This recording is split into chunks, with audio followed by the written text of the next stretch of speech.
Good evening, everyone. Hi. Welcome to Cats Chats and 88 Keys. I'm JP. I'm Alex. And we're collaborating once more. It seems weird to think that we only met about 2 months ago. Indeed, for Brahms' first sonata. Now here we are doing the second, and I'm sure by the time this government sorted itself out, we'll have done the rest of Brahms' output here.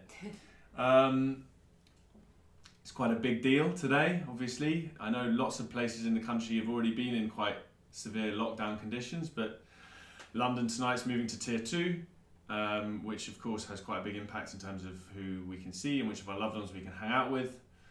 And there's more drama nationwide because vast swathes of the country's representatives have rejected the government's plans. And so, to be honest, although I would say this feels like Groundhog Day, actually it feels like we've managed to go backwards, I think, in 7 months. I feel like there's less national cohesion. I feel like there's less clarity about what we should be doing. The Dominic Cummings-Durham saga, I think, was the start of the rot in that regard. We've spent something like 12 billion on a test and trace system that still doesn't mean that we can go about our normal lives. And for self-employed people like us, the support's about to plummet down to 20%. Our industry's still in tatters, and we don't really have a clue what's going on and where we'll be in a week, let alone 6 months. So, from that lovely cheery position, we bring you some beautiful music. The first piece we're going to play to you, I think, is very much what we needed right now. I was just saying to Alex that I kind of feel it's sort of the musical equivalent of comfort food. It's not particularly classy, it's not particularly clean, but it's very, very enjoyable to play. Yeah. It was composed in... I think it was composed in 1880, and it wasn't the most happiest period of Smetana's time. Sorry, I keep whacking my own instrument. And yes, basically, just from my earlier Googling on the subject, apparently Smetana was suffering from bouts of syphilis. He was beginning to go deaf, and he had to give up his post as a principal conductor. And because of that, he had financial insecurities, and he went to live with his sister, I think, or daughter, some family member that already had their own kind of family life going. So not ideal. However, even in these circumstances, a year before he composed the piece we're going to play for you, which is My Homeland. From my homeland, yeah. He had composed a series of 6 symphonic poems, or just quite big pieces. And then he composed this, and they all have this kind of feeling of, hope and this very kind of nationalistic thing. I think he was very proud of where he came from, and this relates so much in his works, especially this one. It's got a lot of kind of gypsy characters, and the Slavic flavour is very much to be felt here, both in the, like you say, the dance rhythms, which I think is most prevalent in the last. It's in 3 movements, most prevalent in the last movement, but a little bit you can hear in the second movement. The second and the third movement elide from one to the other. The first movement is this incredibly souped up outpouring of schmaltzy emotion. The violin has pretty much all reign on the melody, and actually the melodic writing itself is pretty simple, but underneath it the piano is putting in these wonderful chromatic twists and turns and really juicing it up. The second movement begins with a violin cadenza. It's much more furious and passionate, but then subsides into more of a gentle, lilting dance. What I like about that next section is the way that he combines major and minor and offsets them against each other, the kind of folky peasanty combined with the more kind of noble and heroic. And as we referenced, the last movement is a real kind of knees up. The piano has a lot of offbeat accompaniment, and really the piece wends its way to a very boisterous and exuberant conclusion. This is for Jean. Jean has been a wonderful support since started these concerts right back in March, and also never forget your beautiful hospitality when I came to perform in Sunderland, which seems a long time ago now, an actual real concert with real people. So Jean, you wanted something that would capture the flavour of other countries and other peoples. And I think this does better so than anything else. Did you say that he was already deaf by the time he wrote Apparently, this? he was becoming deaf. I'm not sure if it was a permanent thing or whether it was with the bouts of his illness. Right. But he wasn't very well. Let's just put it at that. So I think you can feel even more this sense of, I think yearning is very much the order of the day here. Yeah, an amazing piece, a piece I've loved for a long time. Very much hope you enjoy it. Go on.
I needed that. That was good. I was feeling, I don't know. It's been a funny week, a rough week in many ways, and plenty of reason to feel gloomy. But music, and I was gonna say, you've been working with me this week. Has it been that depressing? That's what's kept me sane. That's what's kept me sane, and that was just a reminder of it. Thanks, man. That was wicked. I love that piece so much. It's so unpretentious. It's not trying to be particularly deep. It's not trying to be particularly philosophical, but it's so from the heart. And when you play it like that, what a joy! What a joy! Look, we reference the state of the world in terms of how that impacts us. Please buy a ticket if you are enjoying this. It's one of our only revenue streams right now, and it means a lot. I'm always so touched to receive so many notifications of ticket purchases even before the concert started, before you know what you're going to get. So if you're enjoying what you are now getting, there's a description in the link under the YouTube and the Facebook videos. It's pretty easy, and you can lob us whatever you like, whatever you can spare, and then conscience cleared. Also, like and subscribe. If my trusted marketing director was here, he'd be very, very big on that. So please, that means a lot. We actually just hit 1,000 subscribers a week ago or 6 days ago. And there's a cat desperately trying to escape. She's the one who hates music, so we were never going to get her. From where we came from, the beginning of lockdown, that's very touching. That's wonderful. So thanks very much for that.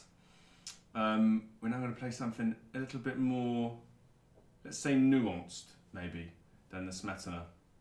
Although coolly, we realised it was only 6 years later that Brahms composed this. So the two pieces very much side by side. This is the second of Brahms's 3 violin sonatas. Avid fans of the show will have heard us do the first of his sonatas 6 weeks ago. It was like 2 months now. No. Over 2 months. It was actually. No, beginning of July? Yes, that's over 2 months. It was the end of July, 31st of July. I remember it. It was 2 days before my birthday. Sorry. That was I thinking you remembering it because of what it meant to you. It was just close to your birthday. Marvellous. Although you did better than me because I think it was 6 weeks ago for some reason.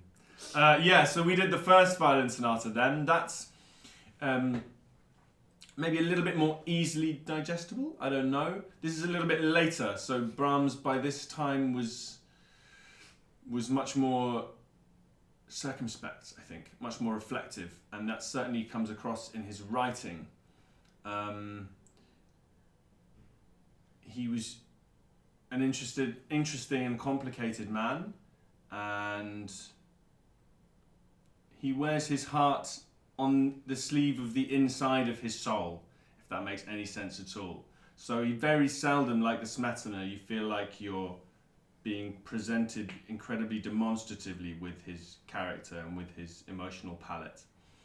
But the music has a quiet, burning intensity under the surface, and a weight of humanity and love and care. For those who haven't heard the story, he was in love with his best mate's wife, and this was sort of a forbidden fruit, obviously, because he loved his best friend just as much. Oh, hello, Tilla. Oh, cat. That's gorgeous.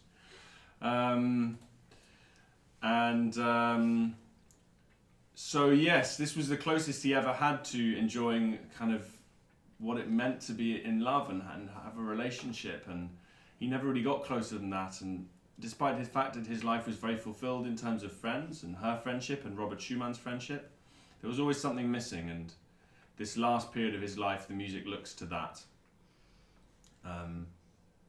Just a clue also as to the understated nature of this work, maybe. None of the movements, I would say, are fast movements. So normally we'd have a 3-movement work. The first and the last would be what we call fast movements, so where the writing is generally quite pacey, and then a more reflective, what we call a slow middle movement. But the first movement is marked Allegro amabile, so amiable, and this is a very unusual marking for a first movement, where normally a composer would be, hello, and the composer would be setting their stall out quite aggressively. This is much more gentle and genial. In fact, maybe we'll just play you the first 10 seconds or so. The other thing that I think is incredible about the beginning of this piece is how supportive the two instruments are of each other. We're not being set against each other at all. The piano starts with this reflective, warm, spirited idea, and you have little more than a comment on it, which then provokes me to develop the idea further. But just so you can get a feel for the basic emotional landscape from the beginning, it's one of peaceful radiance.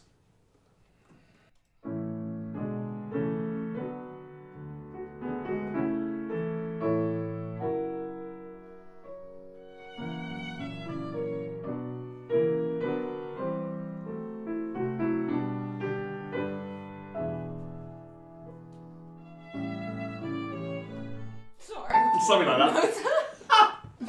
And then the piano takes a more extended and developed role after that. And then the violin takes over, and the violin has the main material, and the piano comments and reflects. I think very seldom, for example, one would hear this all the time in Beethoven, the two instruments are set against each other in conflict, fighting against each other. That barely ever happens here. We are all too often on the same page. Maybe we play you a little bit the second subject.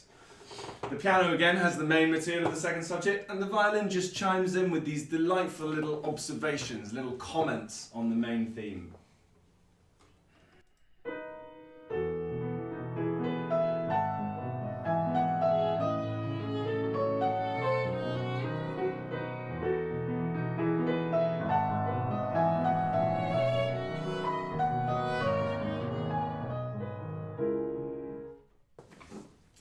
One of the things I think is quite unusual about this piece, I don't know, we were talking a bit about earlier how we have changed our attitudes towards this piece. I've been learning this piece, or I've known this piece to play for a good 13 years, and I used to find it incredibly impossible because it feels really simple. The music's not really doing a lot of the time. If you have too much of that kind of teenage or studenty urge to do things and to be good and to impress people, it really doesn't work because the music is just so without artifice and without pretense. And also it's so dependent on, I'm sorry. No. I was just going to say, I think it's so dependent on who you're playing with as well, because I've also played this piece for a good 9 years now, I think. And working with different, I started when I was a student, and again, like when you work on it with different teachers, different pianists, there are so many opinions on Brahms, and I feel in particular this sonata because there's just so many different ways that you can interpret it. He has very vague markings sometimes, and it's never very certain what exactly he did want, but it's still, there's just so many different ways to make it sound beautiful, and it's always really interesting to play with different people. So how have you, because I think one of our jobs as performers is to distill all the different opinions and all the different options and find something that speaks to us. How does one do that? I guess, I mean, a lot of it is experimentation and kind of, in the end, as much as we love to interpret that, you know, what a forte means and whether that piano is meant to be like a sudden thing or what the, you know, word espressivo really means to Brahms. In the end, I think our main aim is to acknowledge everything he's done, try to follow it, but mainly just to make it sound good and make sense of it for a listener and to tell a story. Because I think with Brahms, especially in most of his works, as you described before, there is this kind of feeling of, it's always in some way about love, yes. I think, and his, like you said, he wears it inside the sleeve. It's not always 100% obvious, it's not really in your face, but it's something that is always there, and I think a lot, in this work in particular, it's almost like it's his struggle to express it, which, I mean, not knowing him, I can't say for certain, but it feels like it was a trait he had because it's so evident in so many of his works. I feel like he's the sort of person who you would ask, are you okay? Yeah. And they'd say, yeah, I'm fine. Yeah, great. And you would need to know him really well in order to see behind that veneer and to get to the root of what he was actually being troubled by. Just to follow up on what you were saying about interpretation, I think part of the final stage of development, or one of the final stages of development as a musician, is yes, being able to observe everything on the page, but also understanding that when you're talking about a composer trying to express what it is to be human and to feel, notation can only go so far. You know, a crescendo, a hairpin, a rit, and a cell. Okay, these are tools, these help, but actually the music itself is the dots on the page. And until you can start to have an intimate relationship with those, and by that I fundamentally mean two things, I think. I mean tension and release. So where you feel the harmony having more tension, and then where's it come from and where's it releasing to? And then also a more architectural, structural understanding of a work. And I think those two things are what give you the authority to feel like you at least have a version of a piece interpretatively that works for you and that you could defend based on those things.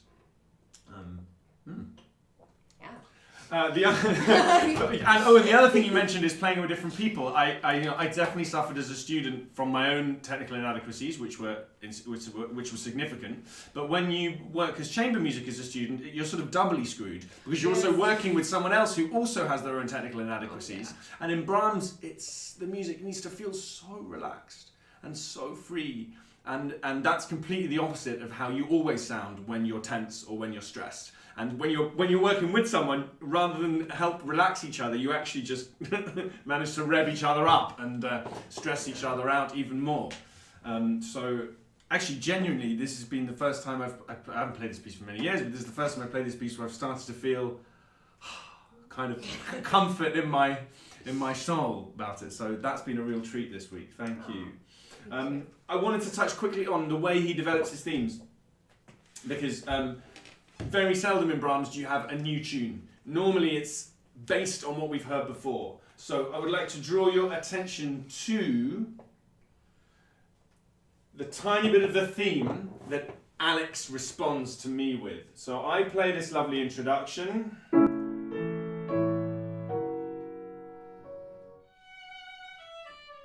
She plays that tiny little simple snippet, which is fundamentally 4 descending notes, 1 long and then 3 quicker ones. And after her second comment, the piano does this.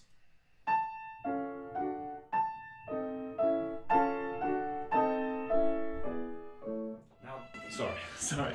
Now that's very cool, because it's fundamentally made up of this main theme. So it's related to what's come before, but it also starts to use this top note as a ringing bell.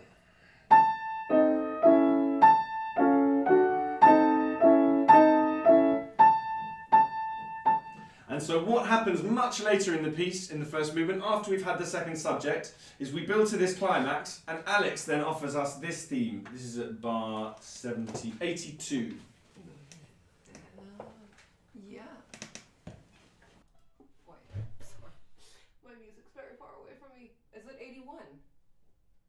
Yes.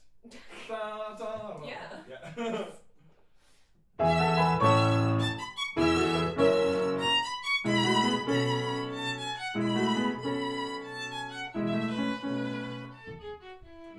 And that brings the kind of exposition, the first big section of the first movement, to a close. And what is that tune? Well, it's the repeated note that the piano set up here.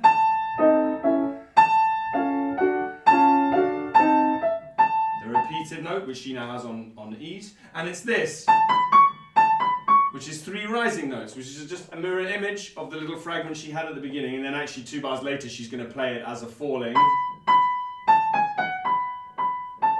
So again, I just wanted to draw your attention to how artfully he slips from one tune to another without giving us a lot of purely new material. And some of the things he does with that melody, which is a melody that only appears right at the end of the first big section, some of the things he does with that in the development section, so that's when he plays around with the tunes, is pretty extraordinary. I'd love to just play from 136. It's from your G sharp octave, the last one.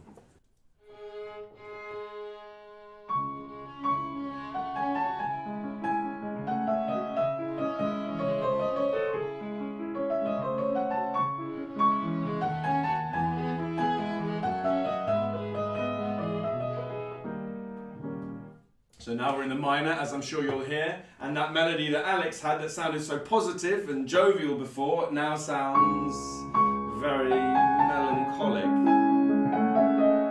which is amazing.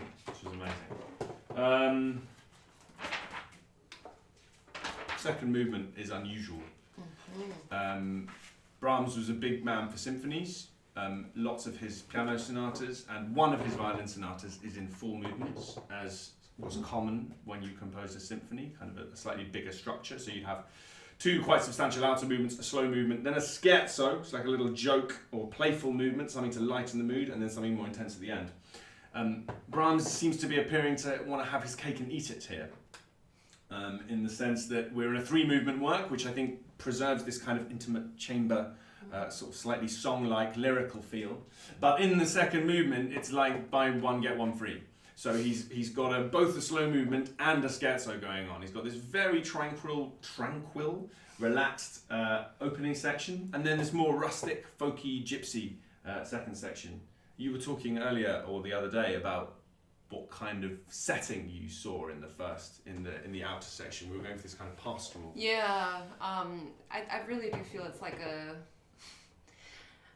in my imagination, it's kind of like taking a walk in a very small pastoral city, as though it's like, you're walking through the farmlands and then you pass by a pub and you look in and suddenly there's all these kind of drunk farmers dancing around, and then like you go back outside, walk for a bit more, and then hey, another pub, and like they're dancing a bit faster and in a different way. Kind of, it's this kind of just journey-ish feeling. I don't think it's, yes, we were talking about how it's always got something to do with love, and I think it's just Brahms's love for this kind of country setting. He was staying in this, where was he? Like Thun, the Swiss lakes, basically. Yeah, so I'm guessing, not having been there, that kind of atmosphere is... Yeah, especially then, I imagine, much obviously a different age, incredibly quiet, the sounds of nature, no screens, so the way you socialised was with humans doing old-fashioned-y wonderful things like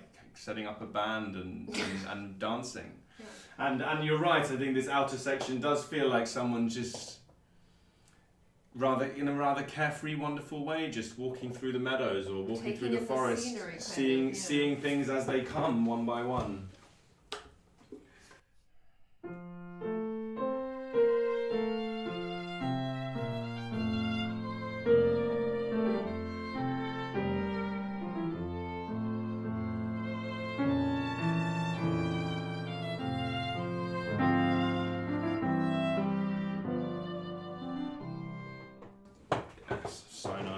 And again, we were talking the other day, we didn't want to make that opening section too jocular, because with Brahms there's always this undercurrent, and actually, so the structure of the middle movement is slow, fast, slow, fast, slow, fast. We have 3 of each, and in the second slow section, he takes us somewhere really rather intense, bar 85.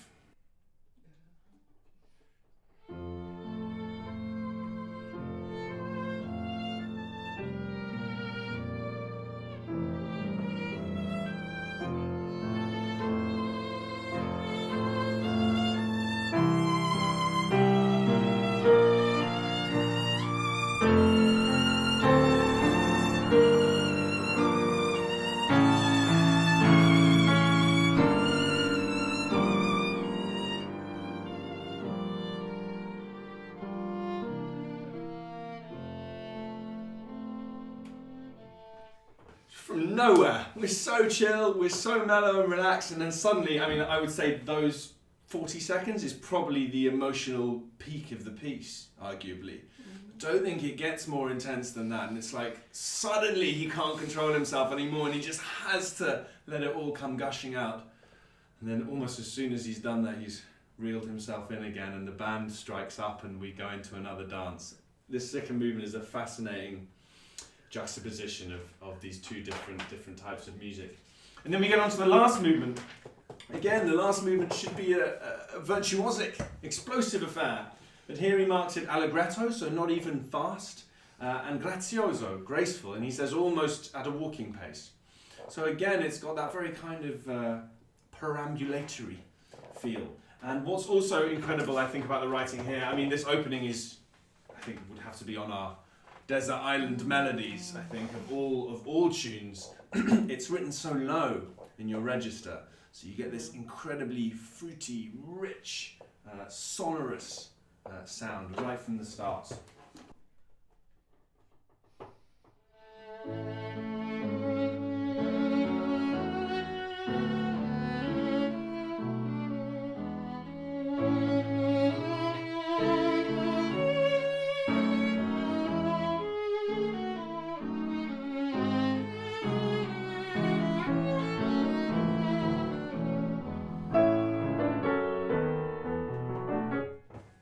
What I think is wonderful about that transition, I just want to play a little bit, is that Alex ends with those 5 notes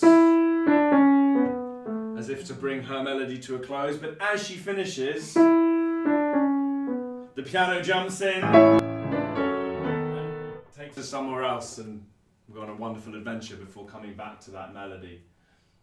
I often feel in Brahms, probably more than any other composer, the role of the piano is quite subtle, because for most of the last movement I don't have the tune. And therefore, the best I can do is glorify the tune.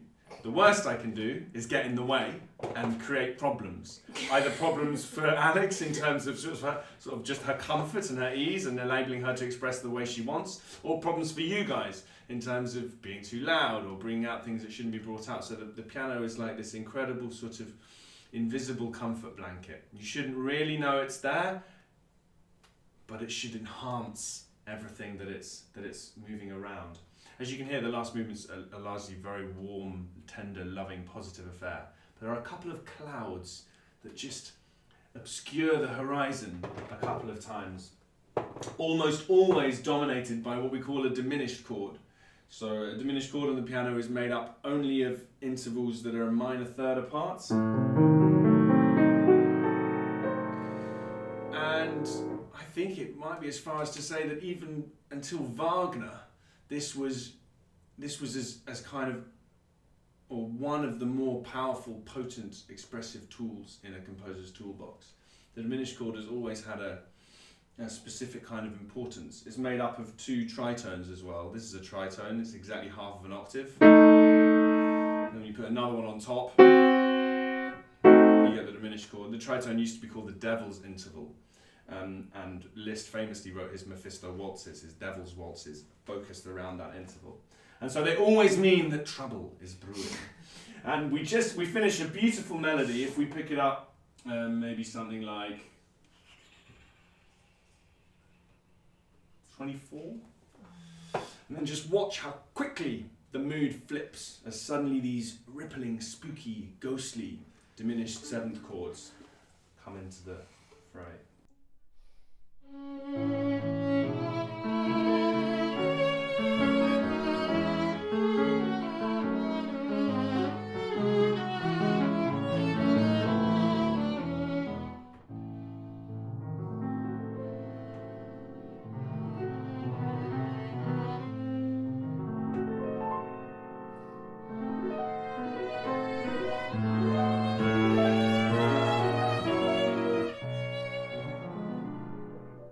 Seem to be suddenly in a very uncertain place.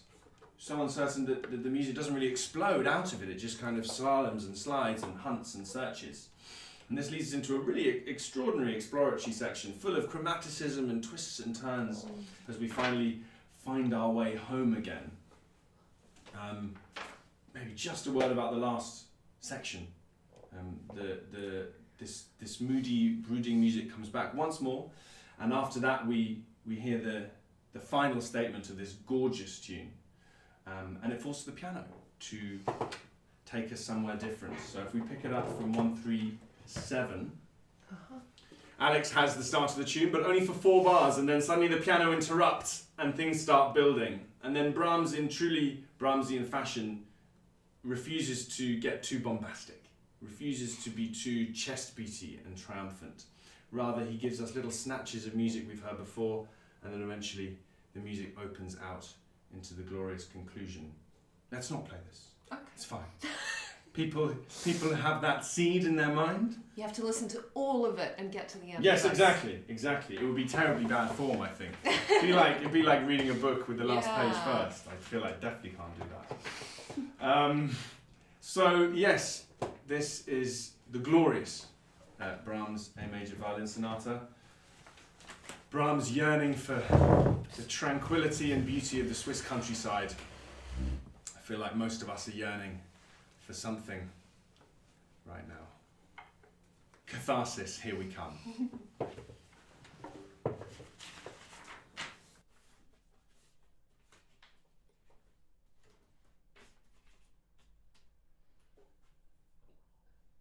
Is the mic still on?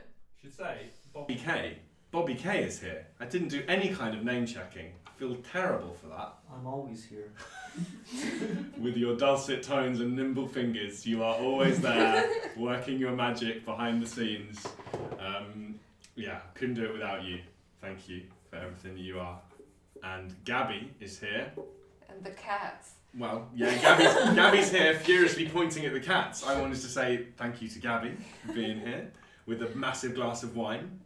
And, which is gone now. Bringing. I'm sure there'll be more where that came from.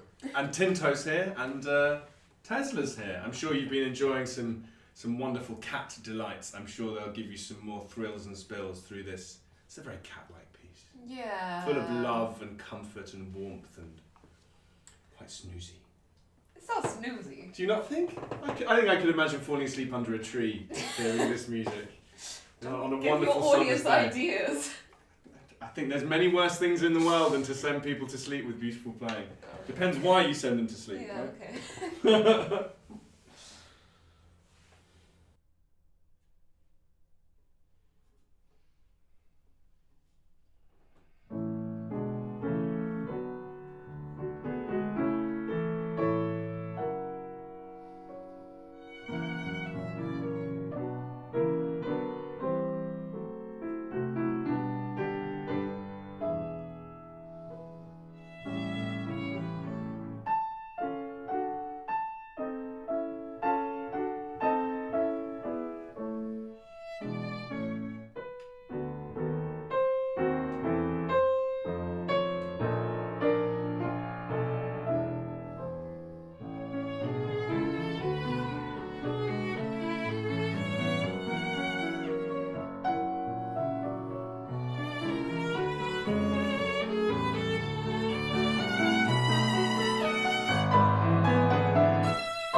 Oh, that was so much fun. Yeah. I really, genuinely didn't think I was going to enjoy it that much. I had such a nice time.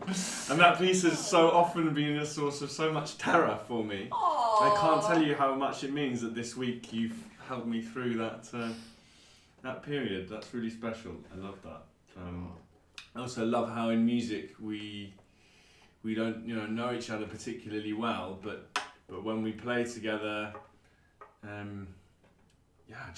feel like I love you when we play together, Aww. right? Because the way someone connects to the music on the page and the way that manifests it through their instrument is such an incredible thing to commune with. Yes, and likewise to you. Yeah. Always a pleasure. So that was wicked. Of That the was so 2 much fun. times we've done it. Yeah, 100% record. I mean, from a very small sample, but 100% record. So that's got to mean something. There we are. Midnight tonight means no more social mixing. Let's bring us back down to earth, the bump. But I don't think that means no more chamber music here, because this is work. Yes. So I think that's okay. Much as I'm having a lovely time socially, this I think is exempt. So let's not rule anything out for the future. We can't, because no one knows what on earth the future looks like, especially the people who are supposed to. The future will look wonderful for us if you could spare the time to buy a ticket for tonight's concert. That would be amazing. The link's below. It's pretty easy. You don't need a PayPal account. You can just use your card. That'll keep the landlord from the door for a little bit more time. And the next show will be in 3 weeks. In 3 weeks, we're going to have something pretty cool. We're going to have a little bit of a world premiere. And I'm going to have the composer here as well with me. And we're going to have a little bit of chat about his amazing sonata that he's written. And then we're going to perform that for you. So that should be fun. That's in 3 weeks. That's going to be, well, Friday in 3 weeks' time, whenever that is. Have a wonderful Halloween. That's coming up. Yeah. And look after each other. And we'll get through it. Yeah. See you next time. Thanks for tuning in. It's been a you. treat. Thanks, mate.